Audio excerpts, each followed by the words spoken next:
Pai, nós adoramos e bendizemos o Teu santo nome, pois só o Senhor é Deus. Não há outro semelhante ao Senhor. Nós sabemos que o Senhor se faz presente aqui no nosso meio de uma forma tremenda, de uma forma especial, de uma forma real, Senhor.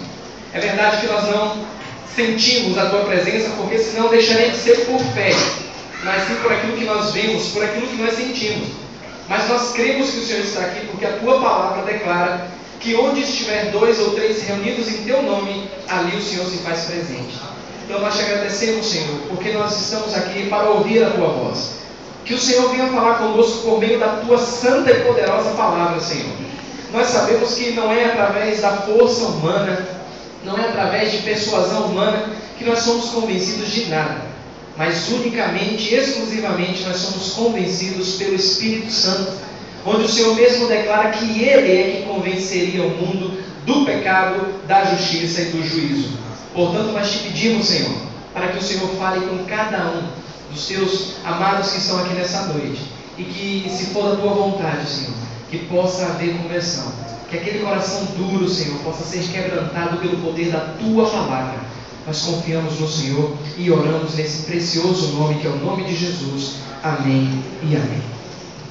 Muito bem, abra sua Bíblia em 1 Pedro, primeira carta de Pedro, o capítulo é o 1.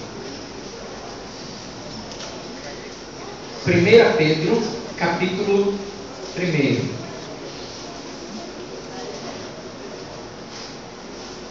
Nós estamos aprendendo através das Escrituras que nós temos plena suficiência em Jesus, que não há nada que venhamos buscar nesse mundo que venha satisfazer as nossas almas, quanto o próprio Senhor Jesus pode satisfazer.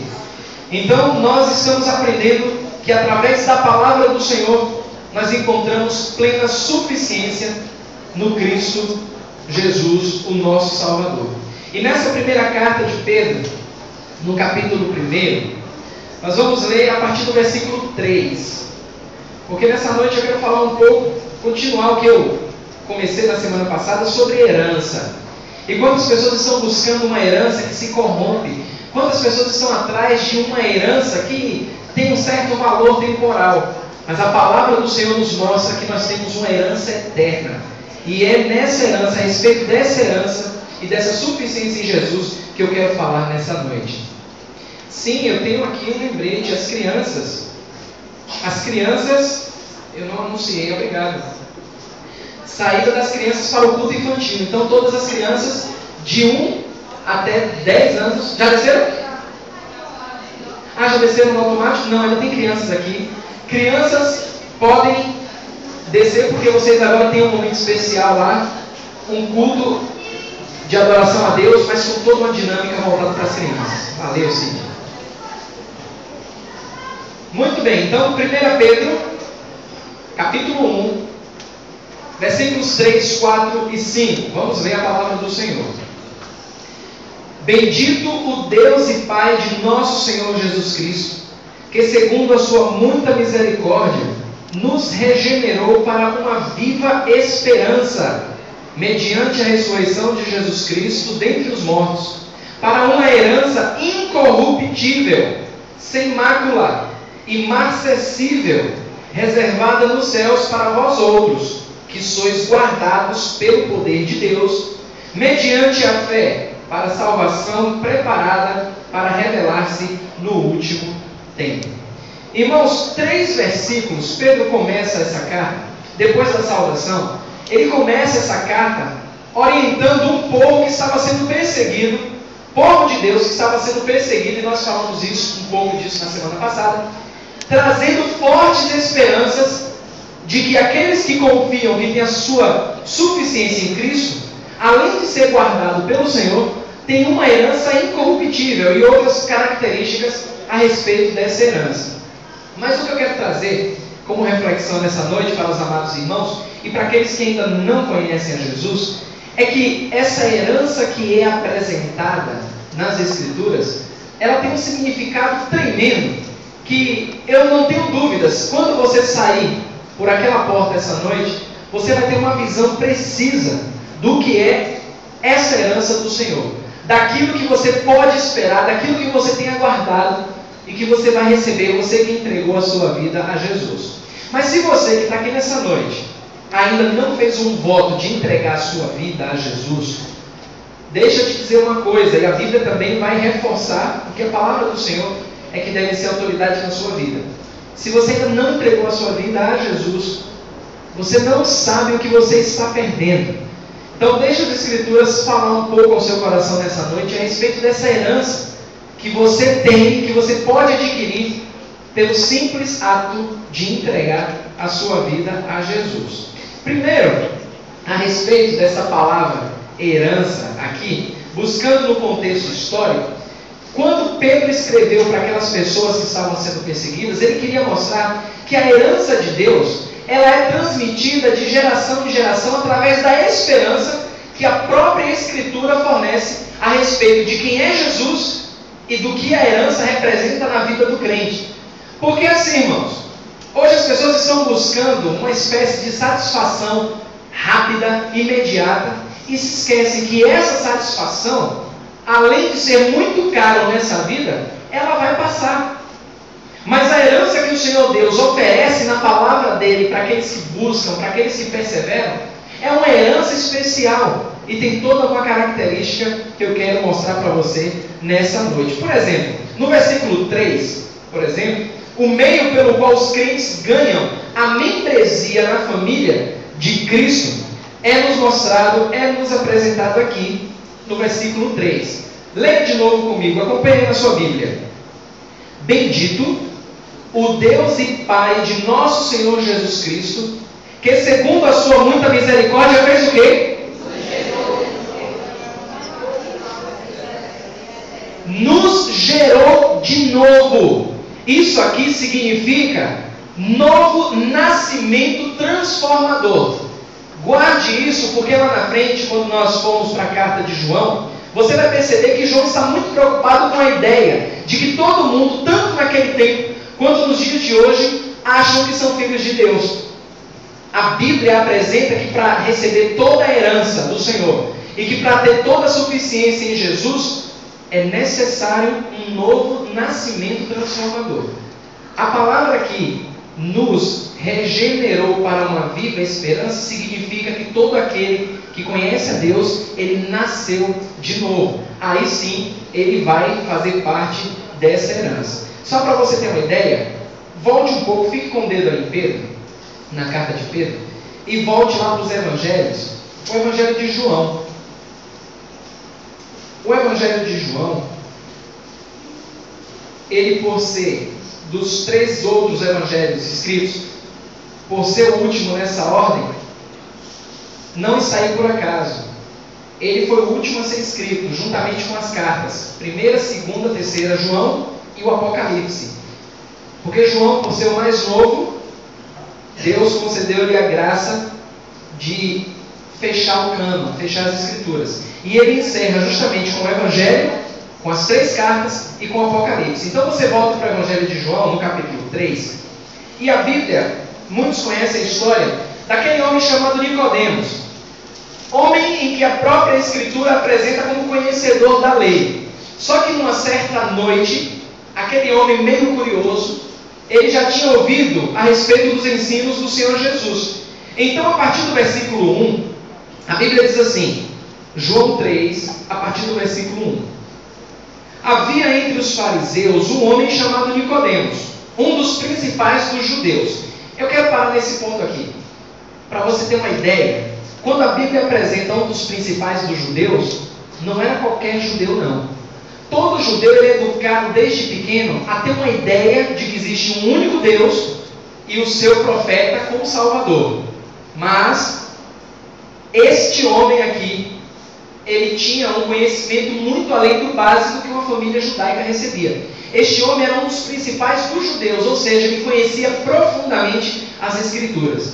E de repente esse homem está curioso. Ele ouve falar a respeito de Jesus e a Bíblia mostra que, num certo dia, este homem foi buscar a Jesus. No versículo 2, diz assim: Este, de noite, foi ter com Jesus e lhe disse: Rabi, ou mestre, sabemos que és mestre vindo da parte de Deus, porque ninguém pode fazer estes sinais que tu fazes, se Deus não estiver com ele.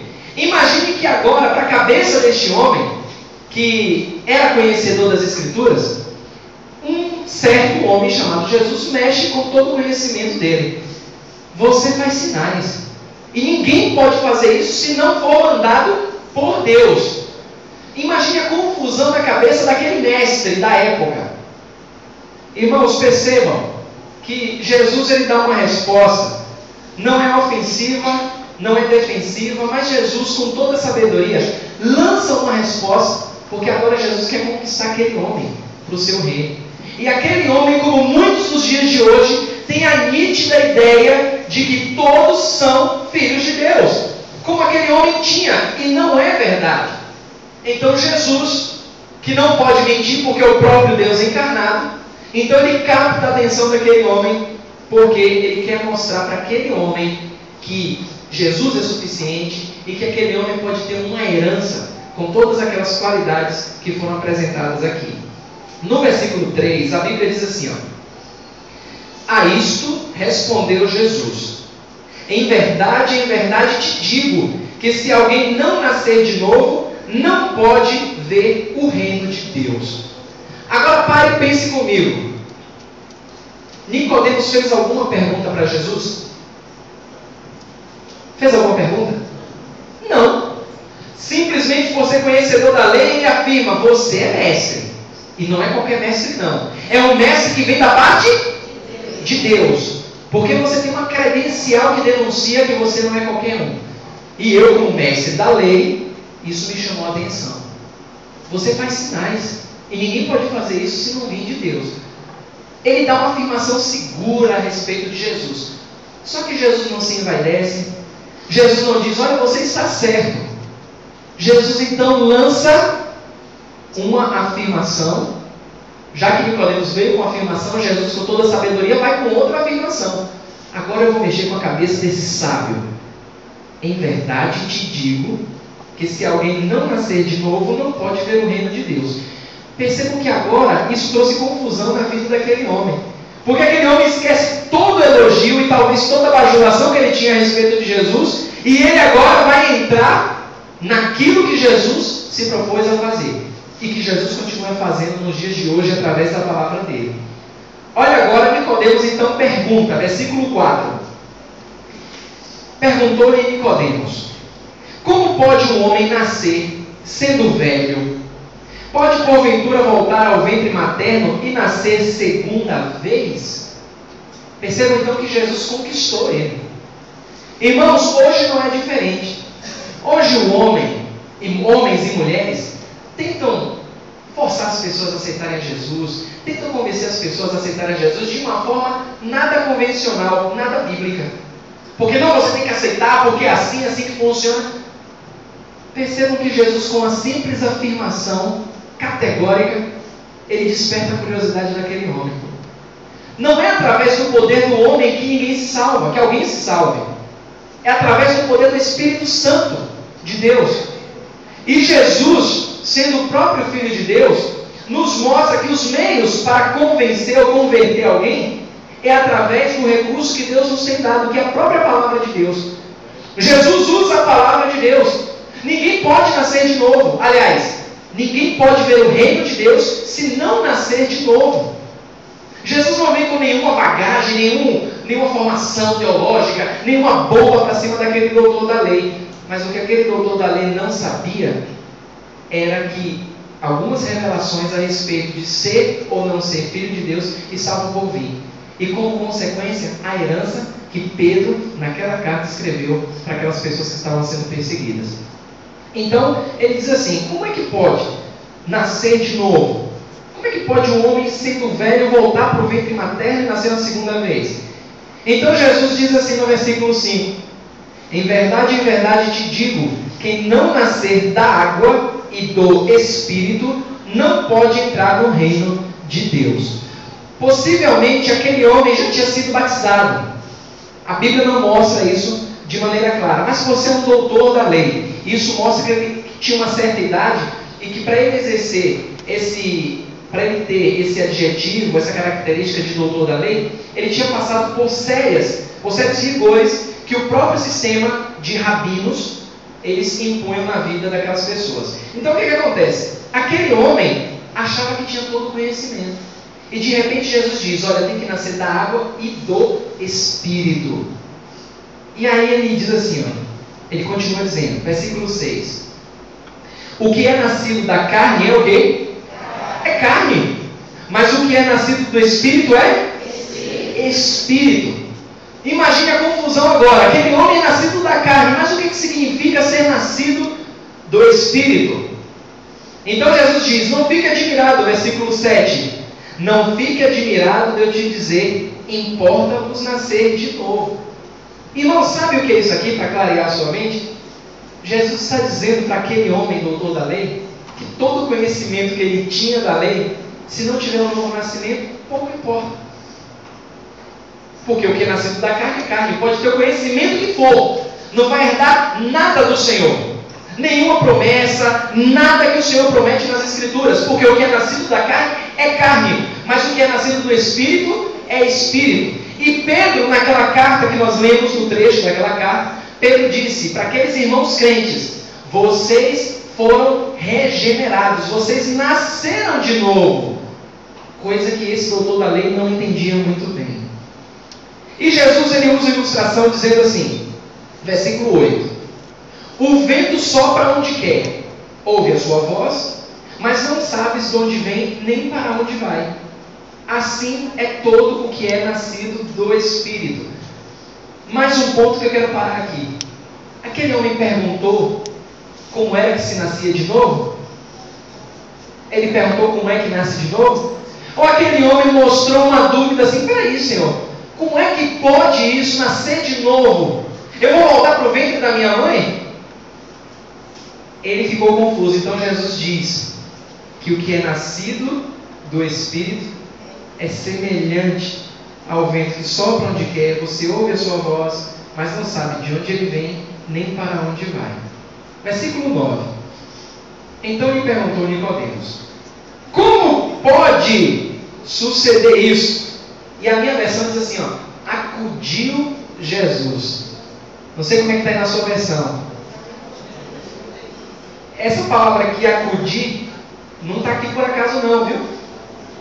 No original aqui, aquele homem estava em desespero, estava cedendo, porque algo novo estava soando, estava pairando no ar, coisa que ele nunca tinha escutado. Então Jesus sente que aquele homem estava precisando de uma ajuda, e Jesus vai e faz o quê? Acode aquele homem.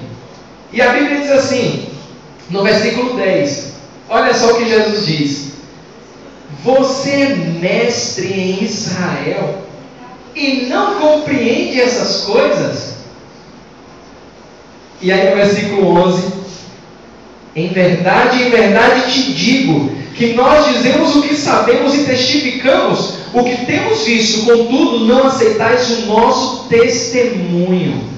Versículo 12, se tratando de coisas terrenas, não me credes, como crereis se vos falar das celestiais? Pronto, aqui foi um tapa seguro na vida daquele mestre, porque aquele mestre se achava talvez o máximo por conhecer coisas terrenas. Você sabe o que é que acontece hoje? Hoje as pessoas se acham o máximo porque conhecem coisas terrenas, coisas tão pequenas, e se vangloriam. Porque eu tenho um certo conhecimento, porque eu estudei em determinada escola, porque eu fiz isso, eu fiz curso disso, daquilo outro. Não vai adiantar de nada todo esse conhecimento. Eu estava vendo um documentário, acho interessante esses documentários que falam sobre o universo. Me encantam porque cada vez que o homem se propõe, se predispõe a estudar sobre o universo, sobre a grandeza do universo, mais eles se perdem. Eles não conseguem entender como é que os planetas eles seguem um estilo de rotação e de repente aparece uma lua num determinado planeta que roda ao contrário. Eles não entendem como é que isso funciona. Aí de repente eles inventam várias coisas, vários satélites, e esses satélites fotografam planetas a mais de não sei quantos bilhões de anos-luz da Terra. Eles não conseguem explicar como é que isso é possível. Aí eles dizem, a luz tem isso, tem a refração da luz, e tem uma curvatura, tá. Mas eles não conseguem entender como é que isso tudo surgiu, como é que isso tudo está funcionando numa ordem. Eles não conseguem entender. E aí este homem, este doutor da lei, eu não estou falando de conhecimento secular, mas um doutor da lei, talvez se gabaria por conhecer coisas terrenas. Então Jesus disse, vem cá meu amigo, eu estou falando de coisas terrenas, você diz que sabe muito bem, mas como é que você vai entender coisas espirituais se você não é nascido de novo? Deixa eu abrir um parêntese aqui. Muitos já evangelizaram, muitos evangelizam, e talvez você que não conhece a Jesus, que está aqui nessa noite, talvez você já foi evangelizado. E talvez você pensou o seguinte, talvez, como eu já pensei um dia, antes de Deus me converter, o Espírito Santo me convencer do pecado, da justiça e do juízo. Talvez você pensou o seguinte, esses crentes são todos fanáticos. Eles não conseguem provar a existência de Deus, eles são fanáticos porque estão seguindo aí, é um Jesus que diz que vai voltar e nunca volta. E essa coisa de evangelho nunca entrou na sua cabeça. Deixa eu lhe dizer nessa noite por que não entrou na sua cabeça. Aliás, deixa Jesus dizer por que não entrou na sua cabeça. No capítulo 3 de João, ele diz, o que é nascido da carne é o quê? Carne. O que é nascido do Espírito é o quê? Espírito. Eu sei que você está com o dedo aí em 1 Pedro, não é isso? Está cansado o dedo? Então tá, então fique com o dedo em 1 Pedro, fique com o dedo em João e avance para 1 Coríntios. Que a gente vai voltar para João.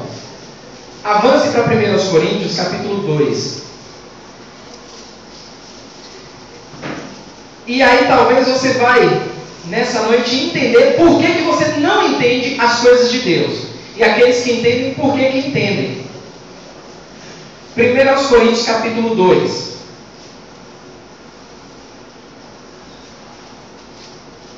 Eu não posso chegar aqui simplesmente e falar de uma herança, falar que Deus tem promessas para você, se você não entender, você que está aqui nessa noite, não entender que você precisa nascer de novo. 1 Coríntios capítulo 2, versículo 14. Diz assim, 1 Coríntios 2, versículo 14. Ora, o homem natural não aceita as coisas do quê? Do Espírito de Deus. Por quê? Lhe parece loucura e não pode entendê-las, porque elas se discernem espiritualmente. Aí eu volto alguns anos antes de conhecer o Senhor, que me falavam a respeito de Deus, me falavam a respeito de Jesus, e eu achava que eu era filho de Deus, sem saber que a Bíblia me dizia que eu era criatura. Mas não entrava no meu ouvido, porque eu não era espiritual, eu era carnal. E o meu conhecimento das coisas aqui na terra me limitava a um conhecimento maior, que talvez esteja limitando a sua percepção hoje à noite. Mas deixa eu te dizer uma coisa, você não está aqui nessa noite por acaso. Você que não conhece a Jesus e você que conhece a Jesus, você não está aqui nessa noite por acaso. Você está aqui porque Deus te trouxe e quer falar com você nessa noite. Então escute, mas escute a voz do Senhor. Deixe que a palavra de Deus testifique no seu coração que é tudo verdade. Agora volte lá para João. João 3. Porque nós deixamos o homem confuso lá. Deixamos o Nicodemos, mestre da lei, um tanto que perdido quanto a isso. E no versículo 10 Jesus disse: Tu és mestre em Israel e não compreende essas coisas? Em verdade te digo que nós dizemos o que sabemos e testificamos o que temos visto. Contudo não aceitais o nosso testemunho. Se tratando de coisas terrenas, não me credes, como crereis se vos falar das celestiais? Versículo 13. Ora, ninguém subiu ao céu, senão aquele que de lá desceu, a saber, o Filho do homem que está no céu. Versículo 14. E do modo por que Moisés levantou a serpente no deserto, assim importa que o Filho do homem seja levantado. Para quê?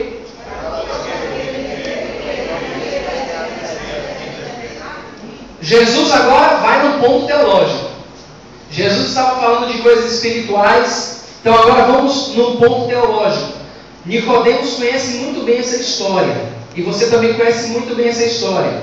A história que Moisés levantou no madeiro uma serpente. E por que tudo aquilo aconteceu? Para você que não conhece a história, deixa eu resumir aqui de maneira breve.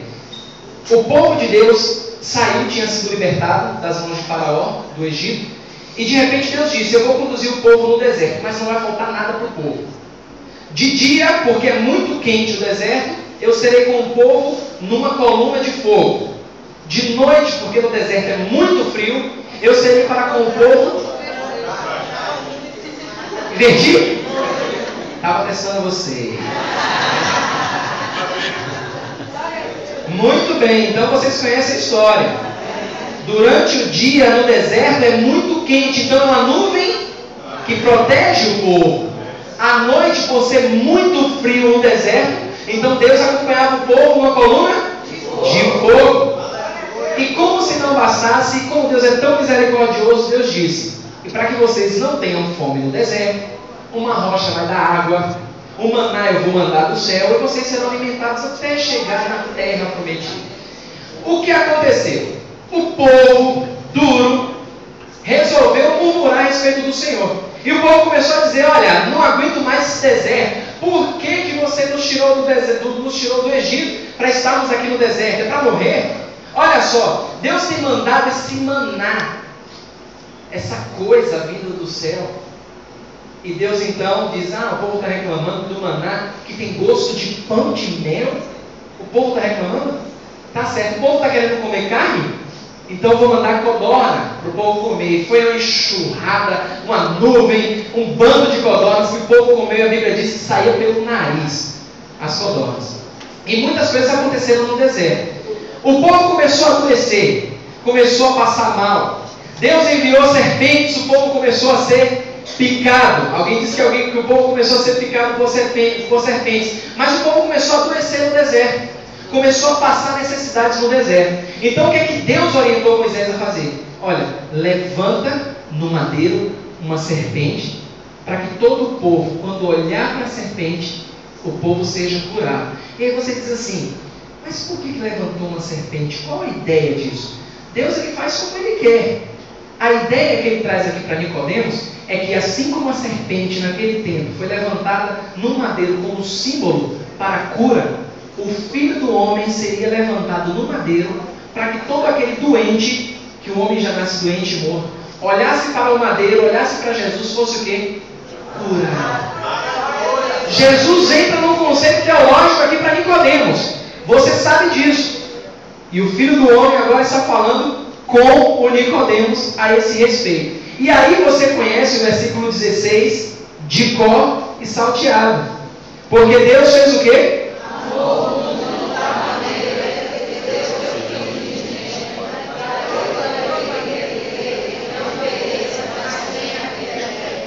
Versículo 17: porquanto Deus enviou o seu Filho ao mundo, não para que julgasse o mundo, mas para que o mundo fosse o quê? Quem nele crê não é julgado. O que não crê, olha o que a Bíblia diz: porquanto não crê no nome do unigênito Filho de Deus. Até aqui, percebam que Jesus ele não aliviou falando como o doutor da lei. Agora pense comigo, eu comecei o culto de hoje à noite falando de herança incorruptível, de herança imarcessível, de uma herança que está guardada nos céus para todo aquele que crê em Jesus. Jesus não aliviou falando para Nicodemos que era um conhecedor da lei. Agora pense comigo, você leu aí na Bíblia, está aí nas Escrituras, que é a autoridade das nossas vidas, Jesus evangelizando um conhecedor da lei. Agora você que está aqui nessa noite, e eu comecei falando de herança, você que não conhece a Jesus, você acha mesmo que todos já nascem filhos de Deus? Que todos já nascem com conhecimento a ponto de perceber que são filhos de Deus e que vão receber uma herança do Senhor? Não vão. O próprio Jesus disse: quem nele crê não é julgado, mas o que não crê já está julgado, porquanto não crê no nome do unigênito Filho de Deus. Ao longo da carta de João, precisamente no capítulo 14, Jesus disse que ele era o caminho, que ele é a verdade, que ele é a vida. Estava ouvindo na rádio uma entrevista E aí alguém ligou e perguntou para o líder espiritual, e o líder espiritual disse assim: não se preocupe quanto a isso não, porque todos nós temos uma natureza boa dentro de nós. E de uma forma ou de outra, todos os caminhos vão levar a Deus. Jesus não ensinou isso. Jesus não ensinou. Jesus falou de herança, Jesus falou de uma nova vida, Jesus falou de ressurreição, mas Jesus deixou bem claro que ele era o único caminho. É por isso que ele não mede papas na língua para falar com Nicodemos. Quem crê no Filho tem a vida, mas quem não crê já está condenado, porque não crê no nome do unigênito Filho de Deus. Volte para o capítulo 1. E é interessante como Deus ele trabalha. Eu tinha preparado um esboço aqui para me deter muito na herança. Fala muito da herança do Senhor. E aí, enquanto estava pregando aqui, o coração palpitando, e como se Deus estivesse falando assim, fale da importância de nascer de novo. Porque se falar de herança, se for falar da herança, vai ser bênção para lá, bênção para cá. Mas as pessoas que não nasceram de novo, elas precisam entender que para herdar toda essa herança, elas têm que nascer de novo. Olha como Deus trabalha. Aqui no capítulo 1, ainda dessa carta, desse evangelho, o evangelho de João ele diz assim, no versículo 11, João 1, versículo 11. Jesus veio para o que era seu, e os seus não o receberam. No versículo 12, essa oferta é estendida. Diz assim, mas a todos quantos o receberam, deu-lhes o poder de serem feitos filhos de Deus, a saber, aos que creem no seu nome. Versículo 13. Quem são aqueles que creem no nome? Versículo 13 responde: os quais não nasceram do sangue, nem da vontade da carne, nem da vontade do homem, mas nasceu de que forma? Da vontade de Deus. A esses é que a Bíblia declara, esses foram feitos, aliás, Deus deu o poder de serem feitos filhos de Deus. Você que está com seu dedinho aí em Pedro, pode voltar para Pedro agora.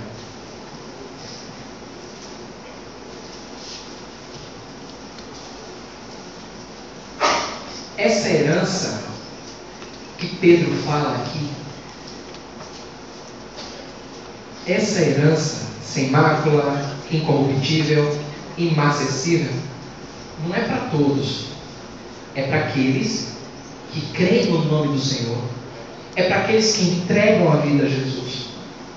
Tanto que no versículo 3 ele diz assim, mais uma vez: bendito o Deus e Pai de nosso Senhor Jesus Cristo, que segundo a sua muita misericórdia, percebam que ele reforça o que João falou, aqueles que creem em Deus, que creem no nome de Jesus, não nasceu da vontade da carne, não nasceu da vontade do sangue, nem nasceu da vontade do homem, nasceu da vontade de Deus. Então, Pedro reforça isso. Segundo a sua muita misericórdia, nos gerou de novo para uma viva esperança, mediante a ressurreição de Jesus Cristo dentre os mortos. E a recompensa é o versículo 4, para uma herança incorruptível, sem mácula, imacessível, reservada nos céus para vós outros. Quem são esses vós outros? Vós, versículo 5, que sois guardados pelo poder de Deus, mediante o quê?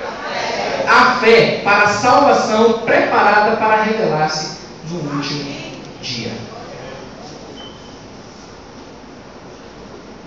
Me propus a falar de herança, mas aí Deus diz, fala de primeiro nascer de novo, depois fala de herança. Está prontinho o esboço. Se você quer conhecer mais a respeito dessa herança do Senhor, você é nosso convidado a estar aqui semana que vem, se Deus permitir, se Deus quiser, aqui à noite. Porque depois que você entender o que é que significa nascer de novo, você vai entender que essa herança que Deus tem para você vai despertar em você um sentimento tremendo de servir ao Senhor, porque você vai ver que essa herança está reservada, que nada pode consumir essa herança, que além dessa herança estar reservada, você está guardado pelo poder de Jesus.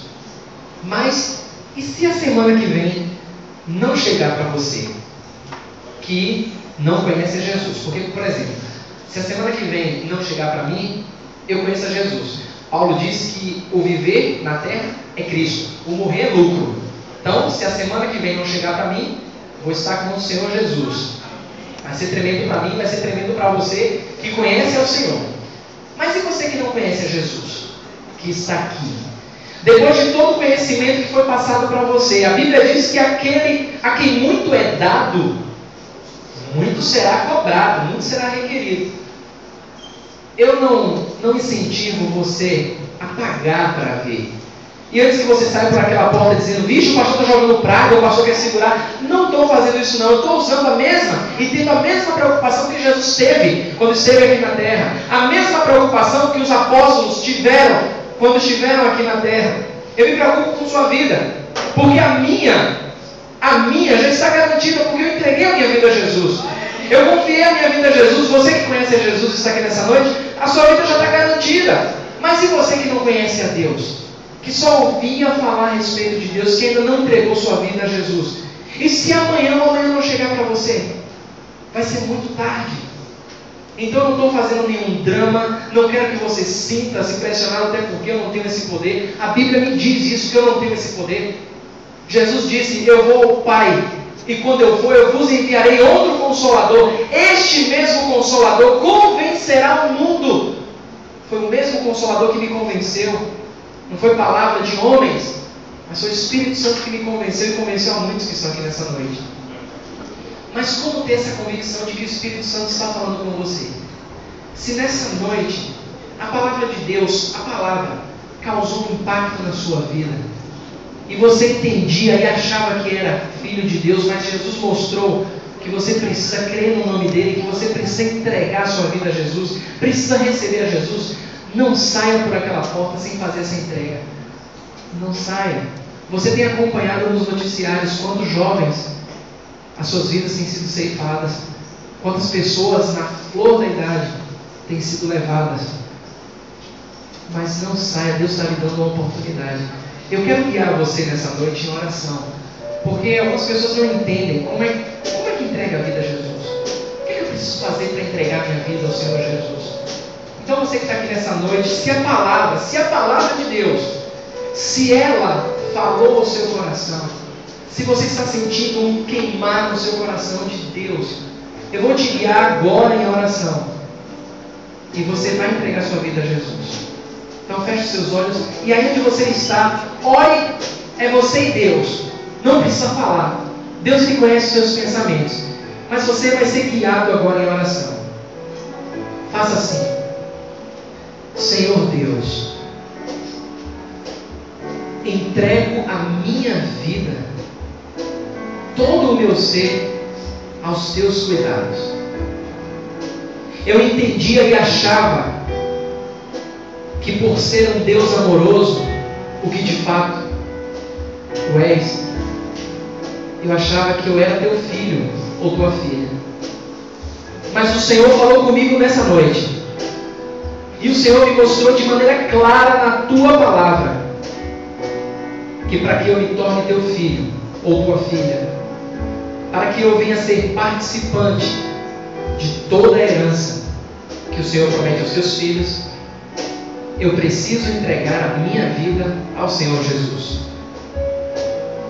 Obrigado por receber, obrigado por nessa noite me fazer teu filho, tua filha, com teu poder. Obrigado por me convencer, Senhor. Eu faço essa oração em nome de Jesus. Amém e amém. Há alguém aqui que nessa noite, com toda sinceridade, fez essa oração? Levante sua mão para que eu possa conhecer. Glória a Deus. Glórias a Jesus. 3 pessoas. Glórias a Deus. Há mais alguém que fez essa oração sincera, entregando a vida a Jesus? Temos ali também o Senhor. Glórias a Jesus. Temos ali no fundo também. Glórias a Deus. Eu quero convidá-los a vir aqui na frente. Eu quero orar por você. A igreja vai estar intercedendo por você. Não se sinta acanhado, não se sinta constrangido. Porque Jesus ele diz: aquele que me nega diante dos homens, eu o negarei diante do meu Pai. Mas aquele que me recebe diante dos homens, eu o receberei diante do meu Pai naquele dia. E nesse momento, mais almas estão entregando a vida a Jesus. Porque a palavra do Senhor é quem fala, é a palavra do Senhor quem convence. E nós estamos felizes, porque a Bíblia diz que o povo se alegra, a festa nos céus, quando uma alma se converte ao Senhor Jesus. Glórias a Deus, almas se rendendo ao Senhor Jesus. Irmãos, não é por força, não é por violência, mas é pelo poder transformador de Deus. É a palavra de Deus penetrando em cada coração. Nós estamos vivendo os últimos dias aqui na terra, nós não temos dúvida disso. E Deus está levantando pessoas, homens e mulheres, para que a palavra dele seja proclamada e para que a palavra dele penetre em cada vida. E nós temos aqui pessoas que confiaram a Jesus, as suas vidas naquele dia, quando o Senhor Jesus estiver com as portas abertas, vocês estarão confiados em filhas do Senhor Jesus. E isso é uma bênção, porque todas as promessas feitas na palavra agora fazem parte dessas vidas que entregaram a Jesus. Nós vamos orar nesse momento. Pai, eu te agradeço, Senhor, porque o Senhor é um Deus fiel. O Senhor fala, tem falado conosco até hoje, Senhor. Obrigado, Senhor, porque os nossos ouvidos, os nossos corações estão sensíveis à Tua voz, Senhor. Ó, meu Deus, eu te agradeço, Senhor, por ser um instrumento nas Tuas mãos, Senhor.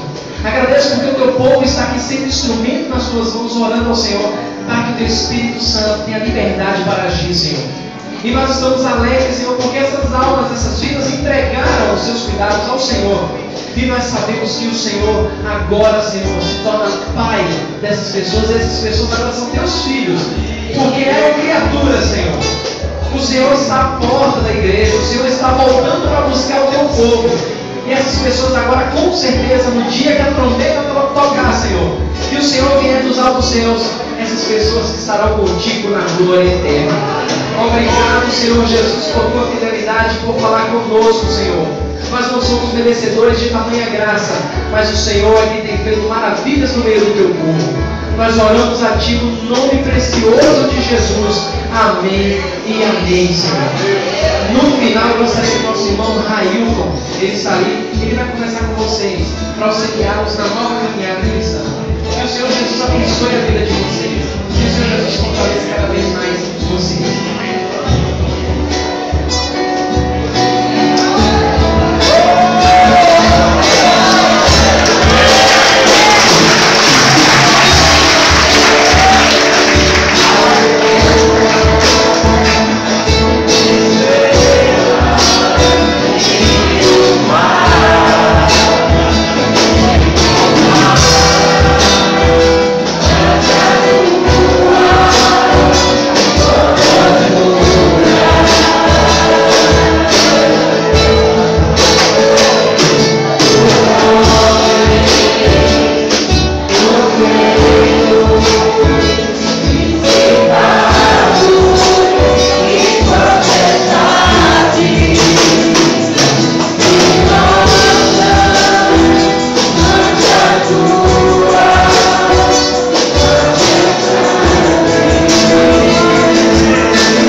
Deus é fiel.